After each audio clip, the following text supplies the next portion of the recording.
Good morning, boys and girls. Welcome to Story Time with Miss Mandy. The story we're going to read today is called Shark Trouble. It was originally published as Yummy Yummy Food for My Tummy. It is written by Sam Lloyd and illustrated by Jack Tickle. The story is very silly. I'm going to need your help with it. Far, far away in the middle of the deep blue sea were two small islands. On Banana Island there lived a little chimp named George, and on Coconut Island there lived a little chimp named Jess. One day, George saw Jess and thought, "Wow, she looks friendly." And Jess saw George and thought, "Hey, he sure looks nice." And they both thought about how much fun it would be to share a banana milkshake and a piece of coconut cake.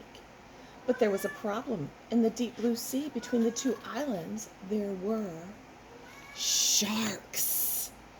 "Yummy, yummy, food for my tummy," the sharks sang when they saw the little chimps.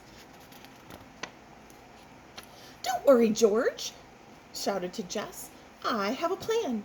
I'll make some wings from the leaves of my banana tree and fly across to visit you." George flapped and flapped his new wings, and he jumped up and down, but he couldn't fly.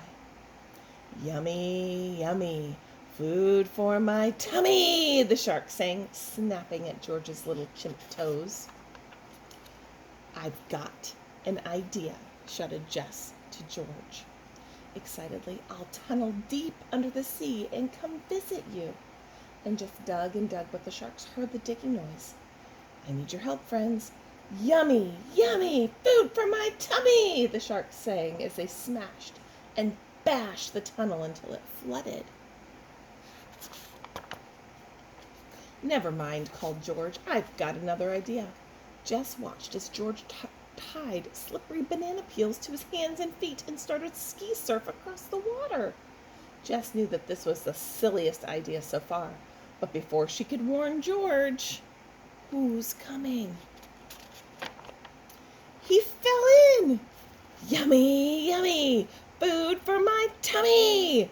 George swam faster and faster, and the sharks got closer and closer, and George made it back to Banana Island just in time.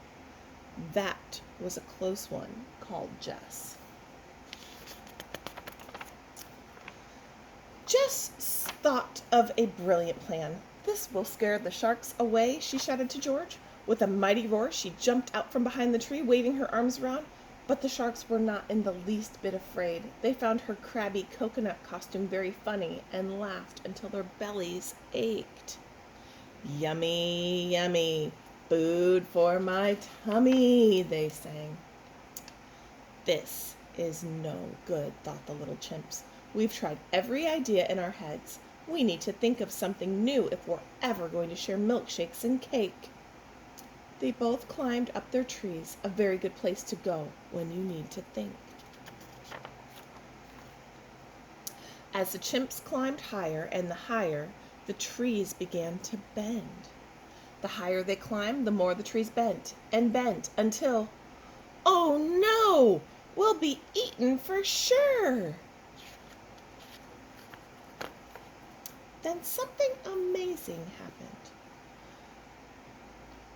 Their treetops met, and they tangled tightly together to form a big, leafy knot. "Hooray, we're saved!" cried George and Jess, high above the horrible, hungry sharks. And they were together. "Hi, George," said Jess. "Hello, Jess," said George. To celebrate their new friendship, George and Jess had a party with music and dancing.